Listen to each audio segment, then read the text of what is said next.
Haleluya, salam sukacita seluruh sahabat on air di mana saja saudara berada. Salam sukacita dan sehat selalu bagi kita semua yang percaya kepada Tuhan Yesus Kristus. Mari kita renungkan firman Tuhan yang diambil dari kitab Matius pasal yang ke-8 ayat 1 sampai dengan 4 tentang bagaimana Yesus menyembuhkan seorang sakit kusta. Mari kita baca bersama-sama saudara. Setelah Yesus turun dari bukit, orang banyak berbondong-bondong mengikuti Dia. Maka datanglah seorang yang sakit kusta kepadanya, lalu sujud menyembah Dia dan berkata, "Tuan, jika Tuan mau, Tuan dapat mentahirkan aku." Lalu Yesus mengulurkan tangannya, menjamah orang itu dan berkata, "Aku mau, jadilah engkau tahir." Seketika itu juga tahirlah orang itu daripada kustanya. Lalu Yesus berkata kepadanya, "Ingatlah, jangan engkau memberitahukan hal ini kepada siapapun, tetapi pergilah, perlihatkanlah dirimu kepada imam, dan persembahkanlah persembahan yang diperintahkan Musa sebagai bukti bagi mereka." Saudara-saudara, mari kita membayangkan situasi yang terjadi di saat itu ketika Yesus turun dari bukit setelah Dia mengajar kepada banyak orang dan banyak orang itu berbondong-bondong mengikuti Dia. Nah, kita lihat di sini tentang penyakit yang namanya kusta yang mungkin kita kenal dengan sakit lepra. Zaman Yesus di Palestina banyak yang terkena sakit ini, dan pada masa itu penyakit ini tidak saja dipandang sebagai masalah medis tetapi juga hal teologis karena dianggap sebagai kutukan atau tanda seseorang tidak berkenan kepada Allah atau dihukum. Kenapa saudara-saudara? Alasannya adalah di dalam Perjanjian Lama, dalam beberapa kasus kusta terjadi sebagai akibat langsung dari hukuman Tuhan kepada seseorang yang tidak berkenan. Mari kita belajar dari orang kusta yang memerlukan Tuhan ini. Yang pertama, dia datang dengan keyakinan bahwa Yesus mau menerima dia.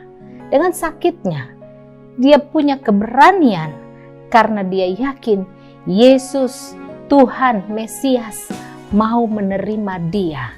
Sementara seharusnya orang yang sakit kusta di zaman itu, kalau masuk di tengah kerumunan, dikatakan sini orang banyak berbondong-bondong. Kalau masuk di tengah orang banyak, dia harus berteriak-teriak, saya najis, supaya semua orang minggir dan tidak tertular. Tetapi dia dengan keberanian, dia tidak takut dikucilkan oleh orang banyak. Dia berani karena dia tahu Yesus mau menerima dia. Dan benar saudara-saudara, dia datang dan dia berteriak, "Tuhan, kalau engkau mau, engkau dapat mentahirkan aku." Yang kedua, kita belajar. Selain dia datang dengan keyakinan bahwa Yesus mau menerima dia, dia datang dengan penghormatan tinggi kepada Yesus. Ayat 2 mengatakan, "Maka datanglah seorang yang sakit kusta ini kepada Yesus, lalu sujud menyembah Yesus."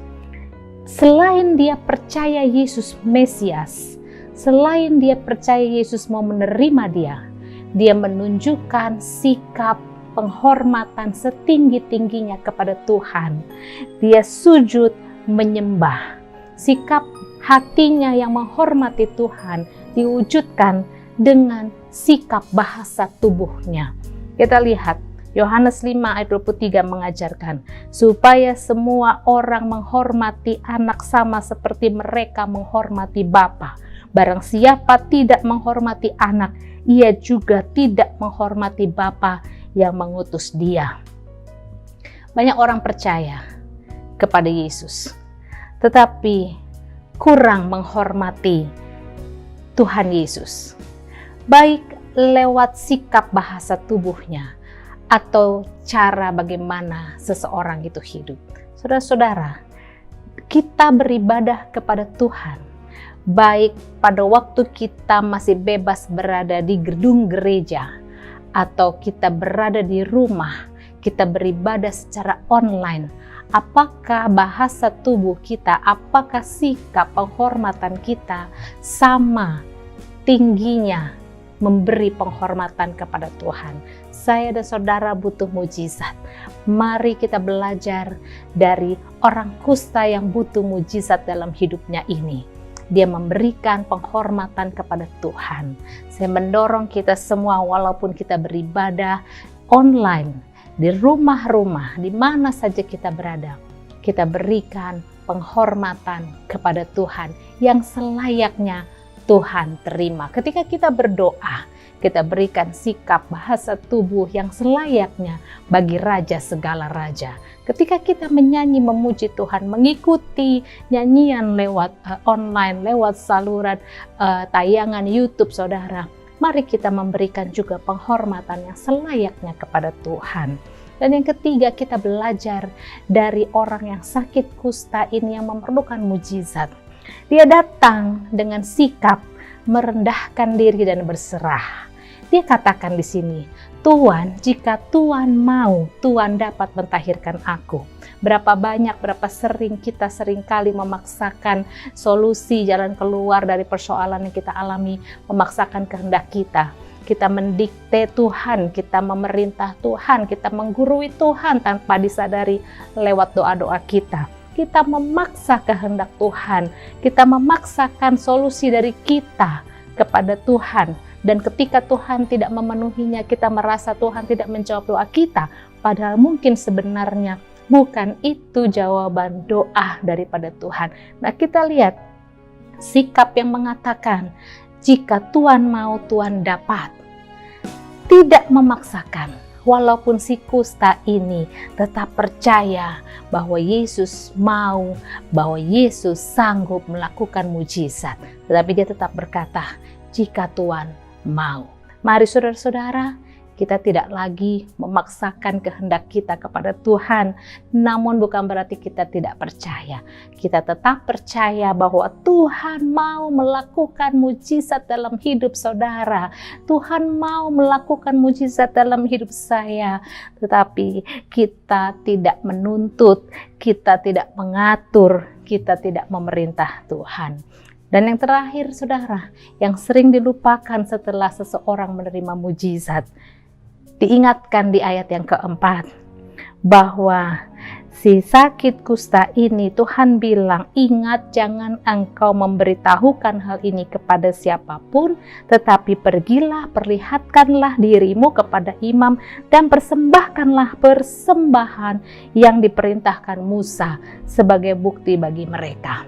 Kita ambil pesannya di sini saudara-saudara, setelah kita menerima mujizat, muliakanlah Allah dengan bersaksi kepada siapa Tuhan menuntun dan berilah persembahan ucapan syukur untuk wujud sebagai bukti bahwa kita bersyukur kepada Tuhan. Saudara-saudara, mungkin hari ini kita tidak sakit kusta, tetapi mungkin ada kusta yang lain di dalam hidup kita. Kita punya kusta di tempat-tempat lain, di ekonomi kita, di hubungan kita dengan sesama, di dalam persoalan yang cukup pelik, seperti persoalan yang tidak ada solusinya. Saudara-saudara, datanglah kepada Tuhan, pertama dengan keyakinan bahwa Yesus pasti menerima kita. Yang kedua, kita datang kepada Yesus dengan penghormatan setinggi-tingginya kepada Tuhan. Dan mari kita datang kepada Tuhan dengan sikap merendahkan hati, merendahkan diri, tidak memaksa Tuhan, dan berserah kepada Tuhan. Bukankah Yesus mengajarkan kita berdoa kepada Bapa, Bapa, datanglah kerajaanmu, jadilah kehendakmu di bumi seperti di surga. Kita juga belajar berdoa bagaimana bukan kehendakku yang terjadi, tetapi biarlah kehendak Bapa yang terjadi. Demikian firman Tuhan, kiranya Roh Kudus menolong kita semua mengerti, memahami, dan melakukan apa yang kita belajar dari orang yang menerima mujizat dari sakit kusta ini, sehingga kita juga dapat menerima mujizat. Dan ketika kita sudah diberkati dengan mujizat Tuhan, muliakanlah Allah, bersaksilah kepada siapapun Tuhan pimpin, dan jangan lupa muliakan Allah dengan persembahan ucapan syukur korban kita bagi Tuhan. Haleluya, Tuhan Yesus memberkati. Amin.